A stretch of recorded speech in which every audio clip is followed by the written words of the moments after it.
ગ્રાહક સુરક્ષા કાયદા વિશે જાણો। આ કાયદા અન્વયે ગ્રાહકના મુખ્ય 6 હક્કોને પ્રાધાન્ય આપવું જોઈએ, જેમ કે સલામતી મેળવવાનો અધિકાર, જાણકારી મેળવવાનો અધિકાર, પસંદગી કરવા માટે અધિકાર, રજૂઆત સાંભળવાનો અધિકાર, નિવારણ મેળવવાનો અધિકાર, ગ્રાહક શિક્ષણ અધિકાર। ગ્રાહક બજાર વર્તમાન વ્યવસ્થાને લીધે વસ્તુની ગુણવત્તા, જથ્થો, કિંમત અને સેવા એમ દરેક બાબતે છેતરામણીનો ભોગ બનતો હોય છે।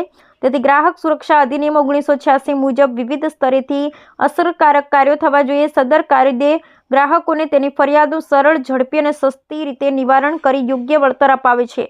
આ માટે અત્રે જણાવેલ માહિતી સર્વને મદદરૂપ થશે। ગ્રાહક એટલે જે વ્યક્તિ પોતાના અંગત ઉપયોગો માટે વસ્તુ ખરીદે અથવા સેવા મેળવે। વપરાશકર્તાઓને આપવામાં આવતી કોઈપણ સેવાઓ જેવી કે બેન્કિંગ, નાણાકીય, વીમા, પરિવહન પ્રક્રિયા, વીજ તથા અન્ય પુરવઠો, રહેવા જમવાની સગવડ, મનોરંજન, સમાચાર, માહિતી પૂરી પાડવી વગેરે આમાં નિઃશુલ્ક સેવા કે વ્યક્તિગત કરાર હેઠળની સેવાઓ ગણવા પાત્ર નથી।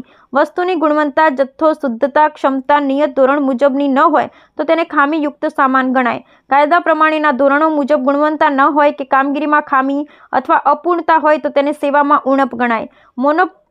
મોનોપોલીઝ એન્ડ રિસ્ટ્રિક્ટિવ ટ્રેડ પ્રેક્ટિસીસ એમઆરટીપી એક્ટ 1969ની કલમ 36A મુજબ ગ્રાહકના હિતના ભોગે માલ વેચવાની પ્રથા એટલે કે ટૂંક સમયમાં અનુચિત વેપાર ધંધાની પ્રથા, છેતરામણી થાય તો ગ્રાહકે ફરિયાદ કરવી જોઈએ। ગ્રાહકને લાગે કે પોતે છેતરાયેલ છે તો તેણે એ બાબતે લેખિતમાં ફરિયાદ કરવી જોઈએ।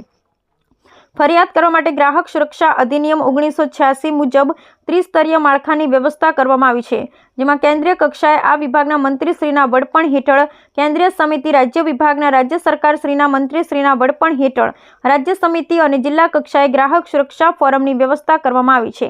ગ્રાહકે જો વસ્તુ અથવા સેવા અને વળતરની રકમ રૂપિયા 1 લાખ કરતાં ઓછી હોય તો તે અંગેની ફરિયાદ જિલ્લા ફોરમમાં અને રૂપિયા 1 લાખ કરતાં વધુ પરંતુ 10 લાખ કરતાં ઓછી હોય તો રાજ્ય સમિતિમાં ને રૂપિયા 10 લાખ કરતાં વધુ રકમ હોય તો ફરિયાદ રાષ્ટ્રીય સમિતિ સમક્ષ કરવાની રહે છે।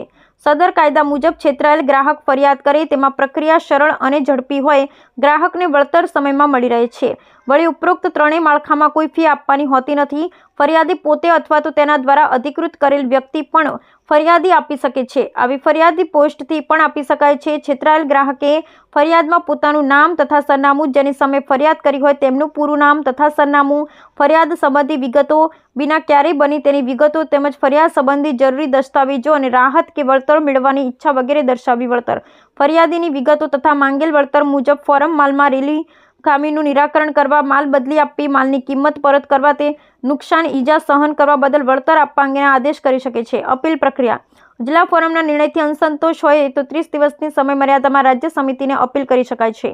તદુપરાંત રાજ્ય સમિતિના નિર્ણયથી અસંતોષ થાય તો પછીના 30 દિવસમાં કેન્દ્રીય સમિતિને અપીલ કરી શકાય છે। ત્યારબાદ કેન્દ્રીય સમિતિના નિર્ણયથી અસંતોષ હોય તો 30 દિવસમાં સુપ્રીમ કોર્ટમાં અપીલ કરી શકાય છે। ફરિયાદના નિકાલ માટે ગ્રાહક સુરક્ષા અધિનિયમનો મૂળભૂત હેતુ ગ્રાહકને સરળ, ઝડપી અને સસ્તો ન્યાય મળે તે છે।